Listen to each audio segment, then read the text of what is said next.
The difficulty is in our resistance to change. It's inside of the resistance to change where we suffer. I want to freeze my family. I'd like to just keep everyone how they are, where they are, as they are. I want to make everything perfect. I want to keep everything perfect. I want to control everything so that it is perfect. Perfection and control, my two weaknesses. Well, weaknesses, flaws maybe, struggles, whatever they are, as much as I want to control the situation and to make it exactly how I want it, I do know that the power comes in the surrender. The difficulty comes in our resistance to change.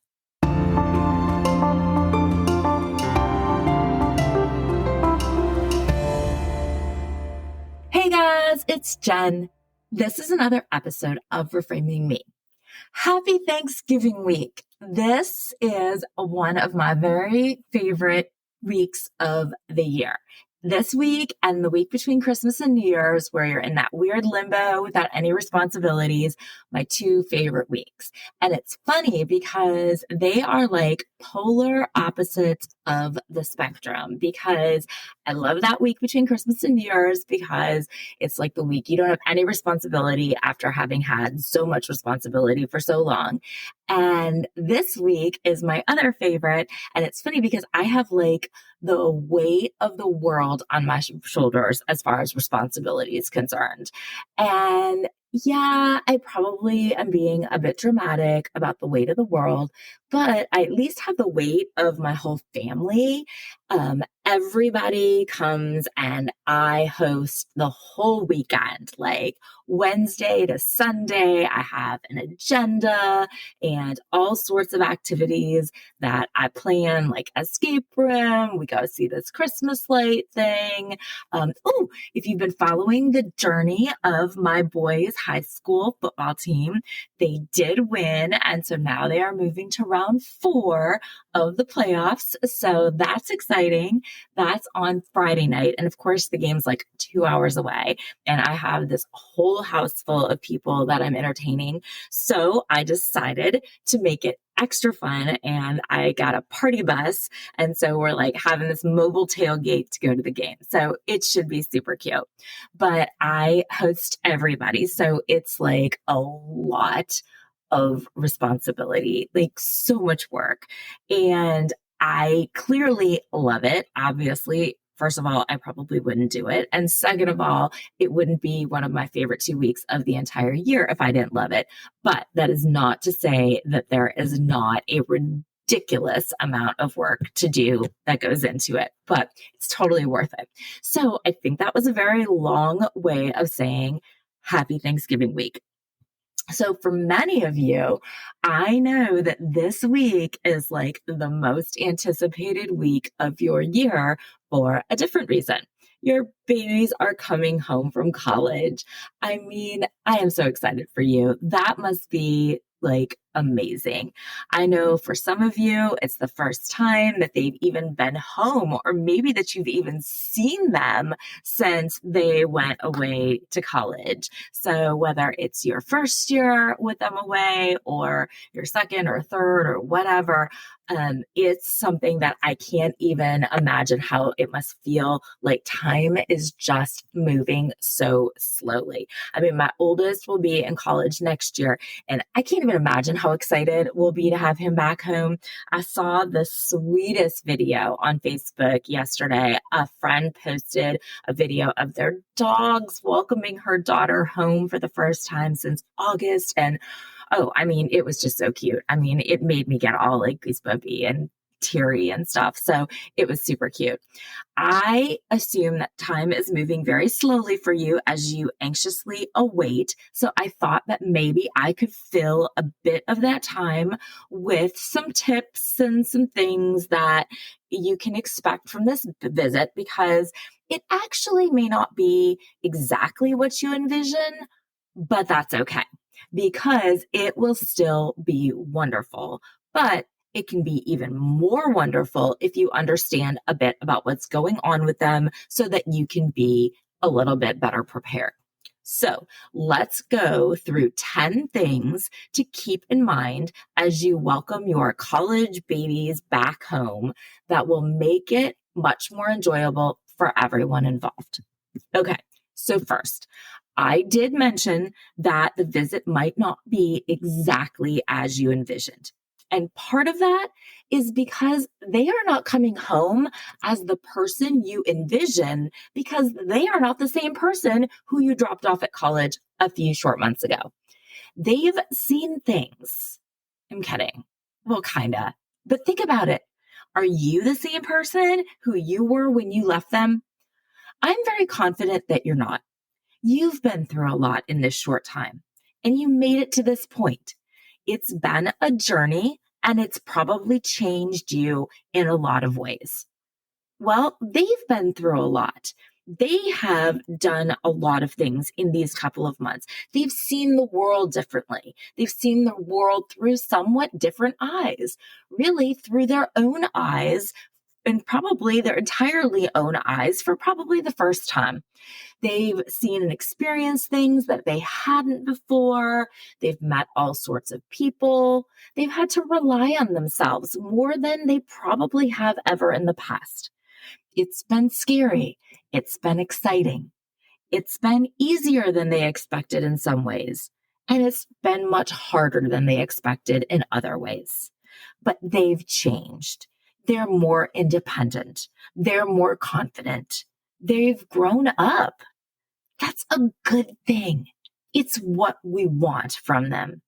In fact, now that they've been away, they'll probably even have a newfound gratitude and appreciation for home, for their family, for their pets, for their privacy, for all of the little things that they took for granted at home.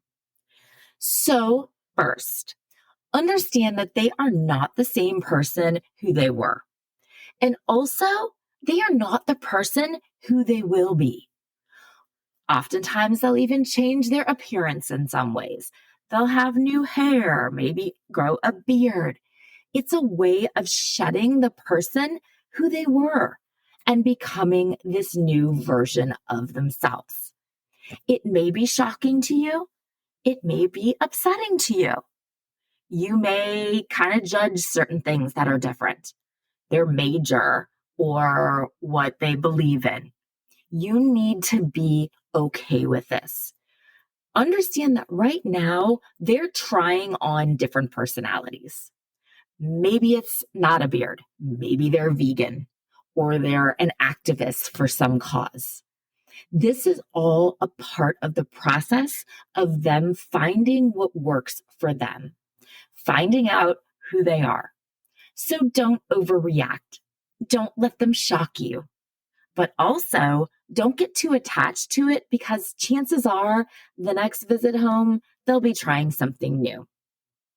Second, and this goes right along with this new person you're welcoming into your home, you also need to let go of your expectations. Yes, you've been thinking about this visit for months. Yes, you've been planning it for weeks. Yes, you've been prepping for days. You have it all planned out, and it is going to be perfect. Well, I definitely don't want to be a Debbie Downer here, okay?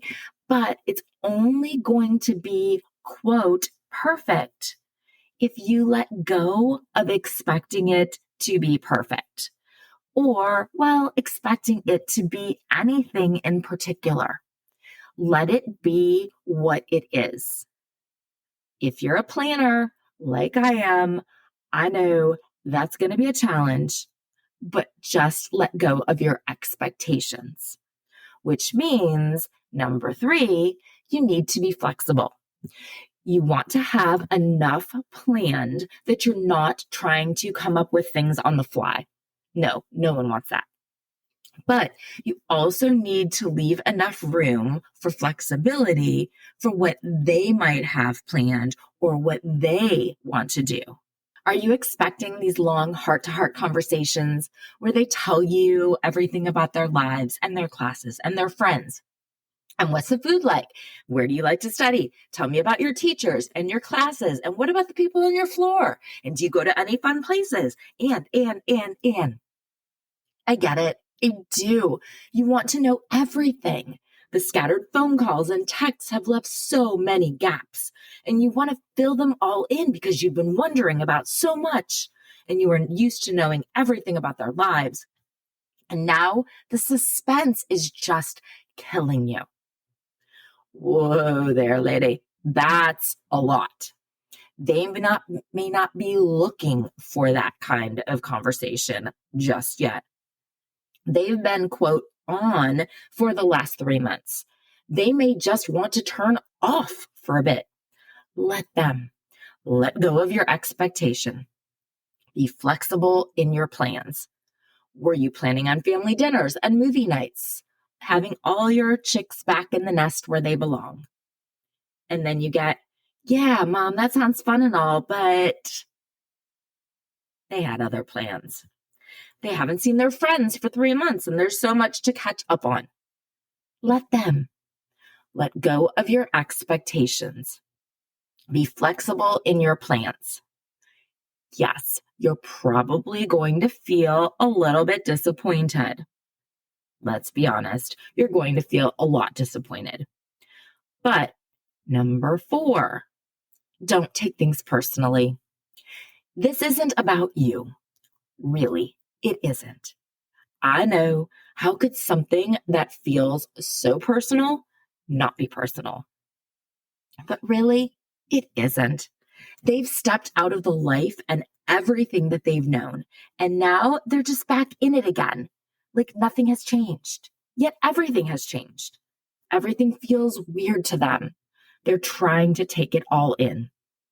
They're trying to do everything and be everything, and they're in the place that is the most comfortable place.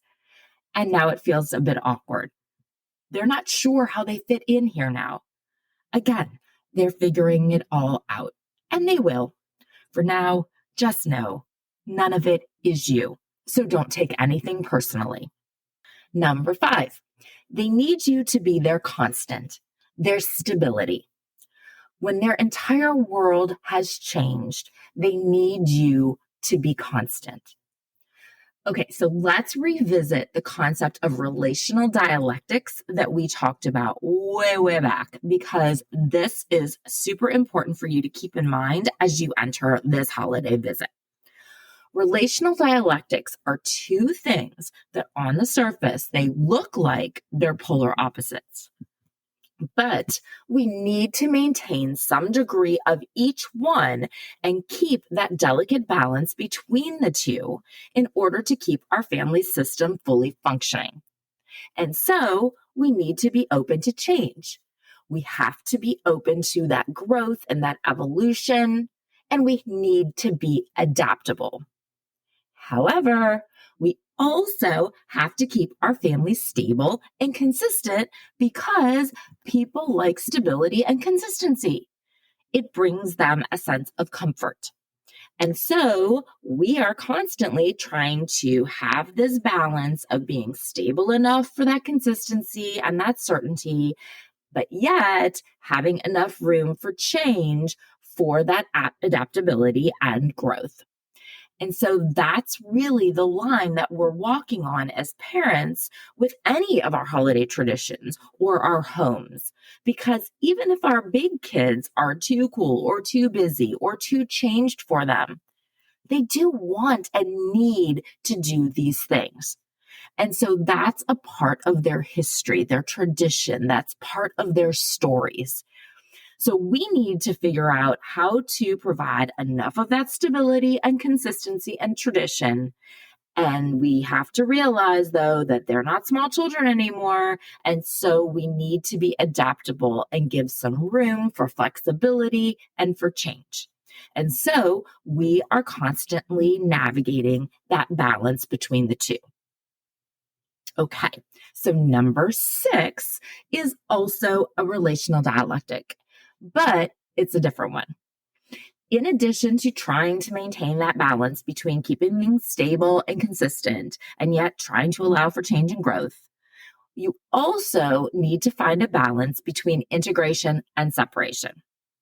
So you're bringing a component of your family system back into it after being without it for a while. Let's revisit the conversation on a family system. We said families are social systems. All right. Each member of the family is a component of that system, and each of the components are interdependent. What that means is that everything adjusts and feels everything else. All right.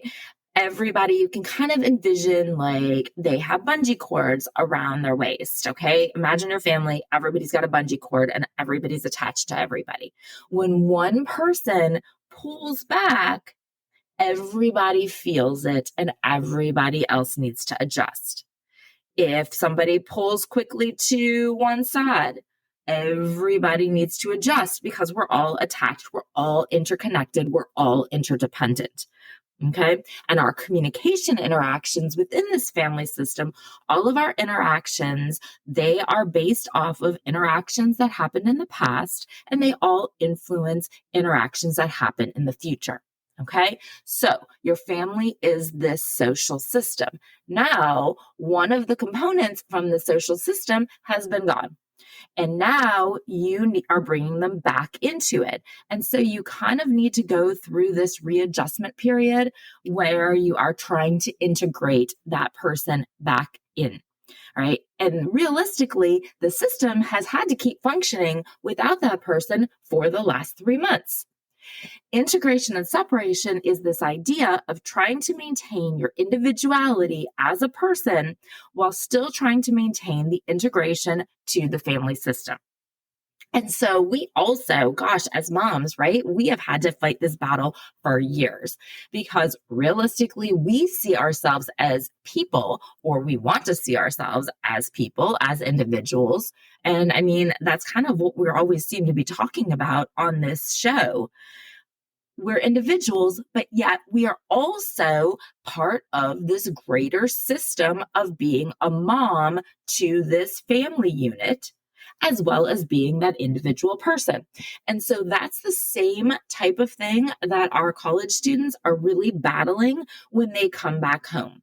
Because now that they've been off on their own for a few months like this, or if they've been longer, a few years or whatever, but they've been off being separate people.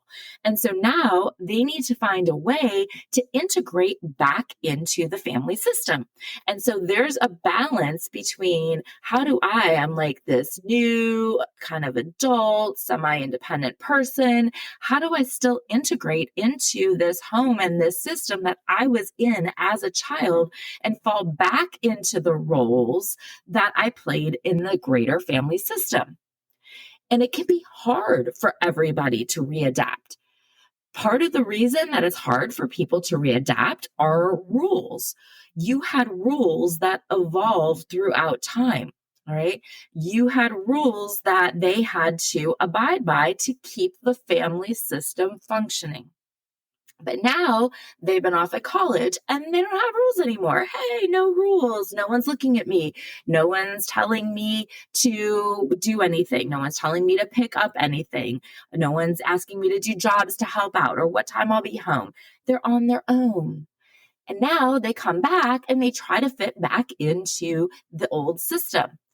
But that system has rules of operation, and they're not used to having those rules of operation anymore. And so there can be some conflict because of that.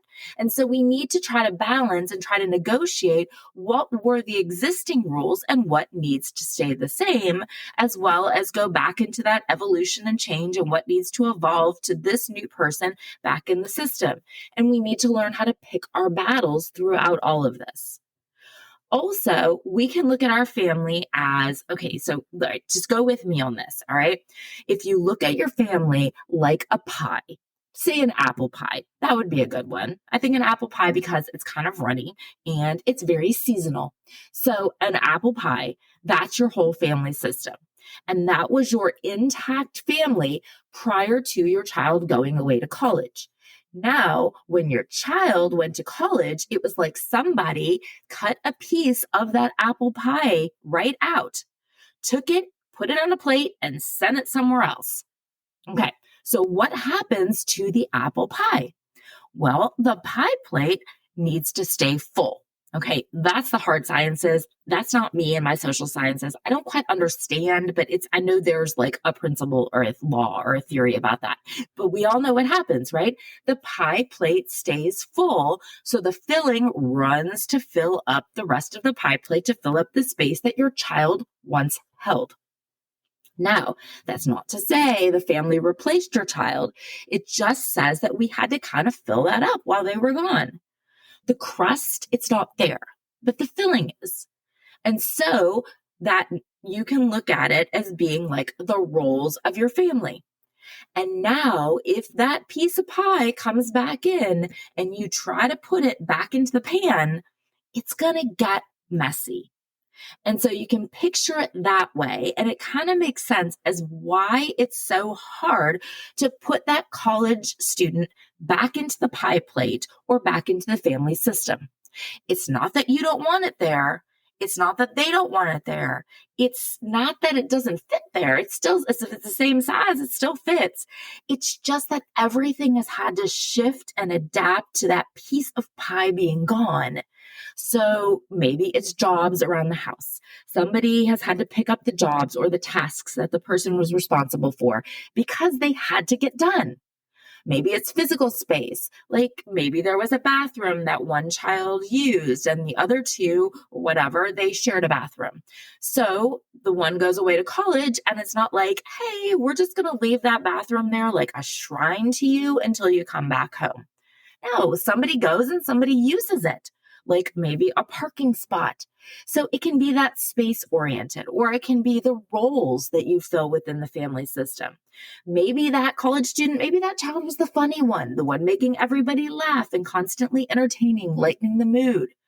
Well, when that person left from that role, the family still had a need for it. They didn't want to just sit around being mopey all the time or just even boring and even keel. So maybe another one of the children stepped up into that role and kind of filled the space that was missing of somebody to make everybody laugh or somebody to entertain, be the goofy one. Well, now that original person who made everybody laugh and was goofy comes back into the family system and is like, wait a minute, that's my job. I'm the one who's trying to make everybody laugh. And so there's some role conflict there of, well, that was me before, and now this is you. Where am I? Or maybe it's like the leader of the kids kind of thing. And somebody else just has to step up and make that role for themselves because it needs to be filled. And so this is, again, how you can picture to understand why, even though you're anticipating this is going to be so wonderful to have my child home again, it is. But that's not going to say it's going to be all sunshine and rainbows. There are probably going to be a few dark clouds here and there. And hopefully this advice is kind of the umbrella that you need to keep yourself dry. If you can understand why there are these conflicts, mainly due to trying to maintain separation as an individual of who they are and how do they integrate and feel part of this family. And then also this idea of roles and what role do I fill now, and maybe a little bit of conflict there. Also understand that there may actually be some degree of disappointment. It doesn't necessarily need to mean like, hey, gosh, I thought you guys were just going to sit around and cry all the time and feel bad that I wasn't here. But there is some degree of an expectation that the family shouldn't be able to go on without me. Like, how could you possibly be going on without me? And so when they come home and they see that, wow, they did keep going on without me. Well, of course, they had to, right? It's not like everybody could just sit around and wait for them to come home. The family had to adapt. But there still is some degree of, where do I belong? How do I fit in now? Number 7, in general, the holidays are a time that we tend to see the environment playing a much bigger role in our family. And so we can look at this through what is called the ecosystem approach. All right. So we said our family is a system, and we talked about all of the interdependent parts and how everybody is shifting and interacting within this system. Okay. As you add people into the system, it starts to become more complex. If your system started off as a 2-person system with a couple, okay, and then added a child, the different opportunities for interactions increases. Okay, well then if you add a second child, it's going to increase even more because now there's a lot more different possible relationships. So there are a lot more opportunities for interaction. Every time you add somebody on, it's going to make it more complex. So when we look at families, we can't just pretend that the family system exists in a vacuum. In actuality, we have to consider the fact that this family system is not just the individuals, it's not just the family system, all right? But that family system, it has a boundary around it, okay? And this family system sits inside larger environments. Its environments can be your work, school, media, friends, anything going on in culture, religion, country, extended family. And so an ecosystem approach recognizes that all of these different influences that are out there have to kind of mesh up with your family. Okay. And so you want to understand not just how the family's interactions are inside the system, but also how the family integrates into its larger environments. And so yet another relational dialectic here, the third relational dialectic of the day that we talk about is this balance between your nuclear family system and a greater culture. Okay, so your family is going to have your own values, your own beliefs, your own identities, your own goals. And so you can think about your family system and like, what are our values? What do we believe in? What do we strive for? How do we identify ourselves? And all the family then has to fit into a larger culture, a larger environment, whether it's the environment of your community, your state, your country, your religion, your nationality, ethnicity. There are these larger cultures out there. And sometimes your family has a different belief system or different value system than the environment that you're put into.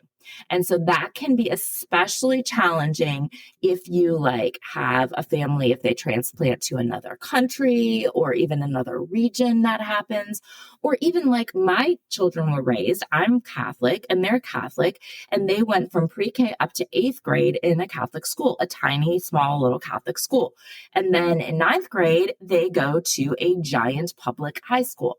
Well, that's a different, larger, dominant culture than the small culture of our family or the beliefs and the values of our family that they are placed into. And so that's another dialectic that has to be kind of balanced and navigated to maintain enough of your family's identity, but still you can't reject the dominant culture or you won't integrate into it.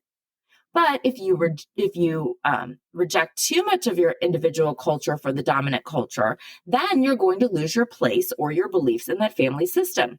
And so this is another one of those balanced relationships that you have to maintain is your nuclear family and the larger environment or the larger culture. And so with college students, this is kind of, for many of them, it's like the first time that they are really integrated into a larger, very different group. Okay. Typically, growing up, people oftentimes, due to similarity attraction theory, they oftentimes are integrated with people who are much more similar to them. But being in a college setting is such a different environment for most people than growing up and in younger and teen years.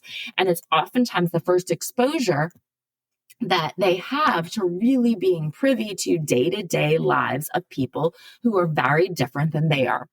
And in my opinion, as a lifelong academic, this is the most wonderful part. I think this is like the best, one of the best parts about college is that this is your opportunity to see things beyond your own personal lives and your own personal expectations. So You grow up thinking certain things, and then you get to college and you get to be exposed to so much different than you are. And that's when people start to really kind of see that, wait, so everybody doesn't do the same thing that we did? Or it's not the same for everybody? I guess I never really thought about it. Didn't really realize that every family doesn't do it that way or have it that way, or every area or whatever it is. So they get to be exposed to all of these different things. And so some of that then goes into a theory that we talk about, equiphenolity. Equiphenolity is the idea that there are multiple ways to get to the same destination. We all think that we have the right path. But in actuality, there are lots of different paths that all get to the same place. And college is kind of a very good way to start to see that. That look, we all got here. We all ended up here. There wasn't one right path. We could have taken a lot of different paths, and there are like say 30,000 kids at a college. And you know what? They all took different paths to get there. They had different combinations of types of schooling and education, input from parents, types of households they grew up in, economic status of families they grew up in, how hard they worked in school, if they did sports or they did theater or whatever. There were lots of different paths, and they all got to the same place, equiphenolity. And so that starts to open up college students' eyes to all of the possibilities that are out there. And so, yes, that can cause conflict then when they do come home. Looking at it from an ecosystem approach, that family system of ours, it has that boundary around it. And the family system has inputs and outputs. So inputs are anything that comes into the family system, and outputs are things that go out of the family system. That boundary between the system and its larger environment, it can be permeable or impermeable. So an open system or a closed system. And the more permeability in the boundary, the more open to inputs and outputs it is. The more closed the family system is, maybe it doesn't get as much input coming in. So family systems that are more closed off might see more conflict at these times because they didn't have as much of the inputs coming in so that they could see all of the differences and all of the opportunities and all of the information and perspectives and values and differences in beliefs that are out there.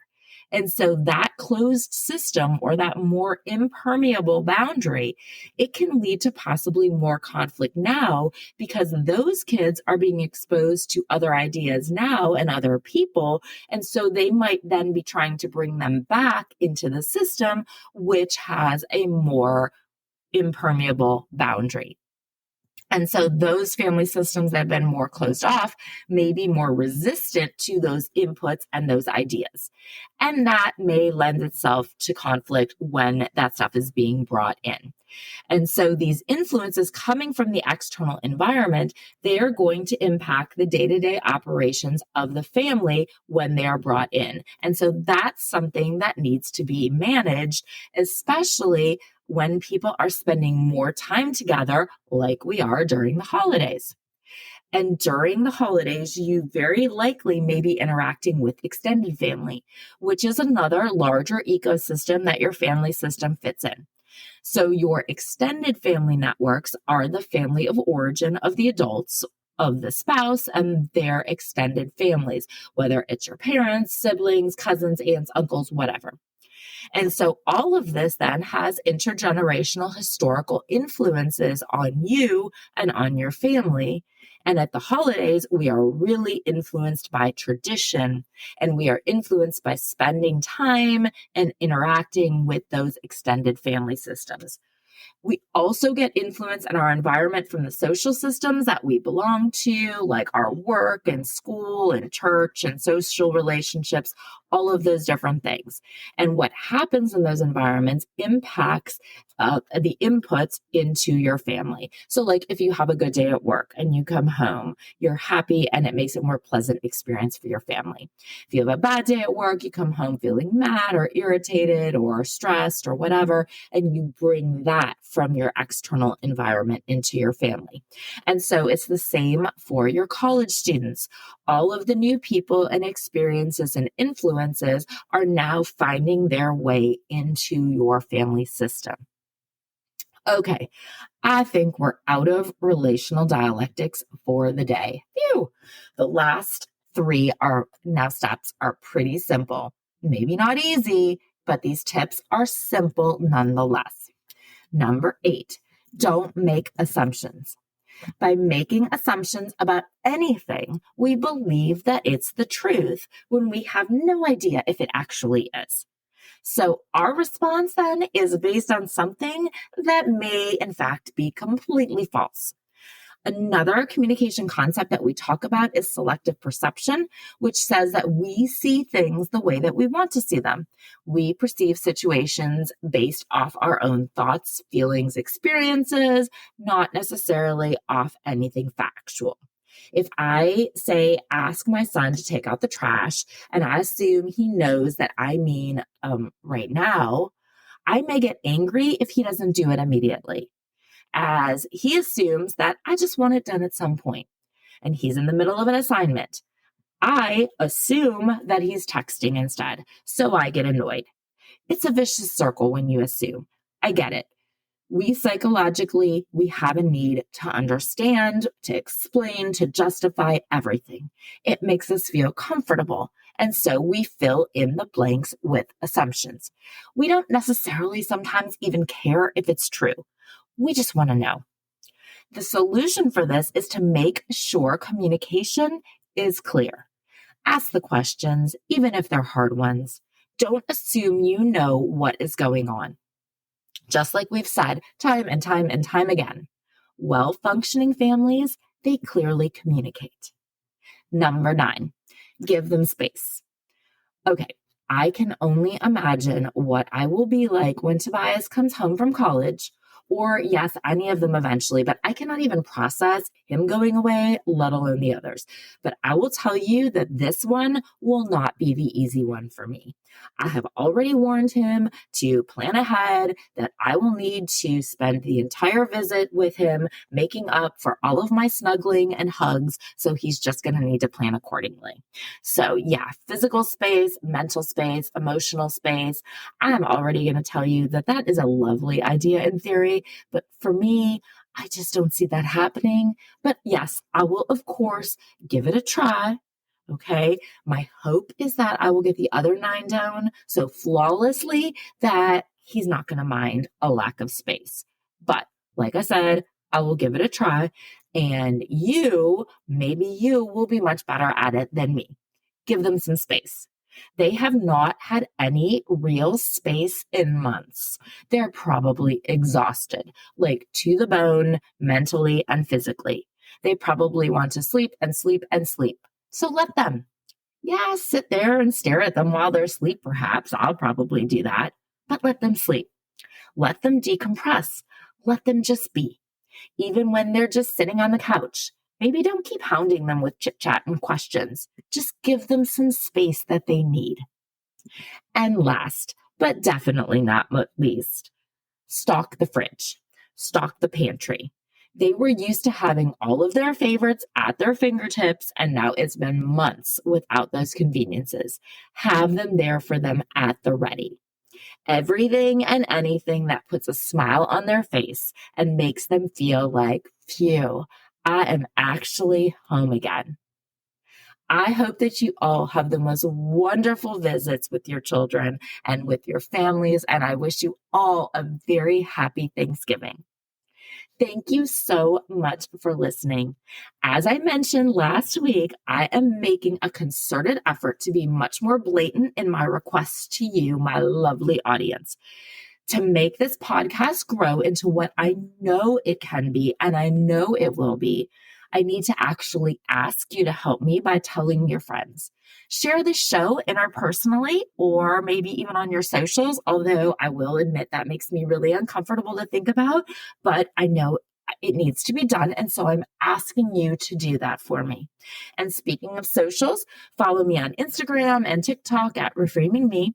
And on Facebook, it's Reframing Me, and join the Facebook group Reframing Me, the podcast community. Please remember to follow the show so that you don't miss out on any new content. Oh, and please rate and review the show. I mean, preferably rate and review it if you like it, that is. That's how the experts say that we will grow our community.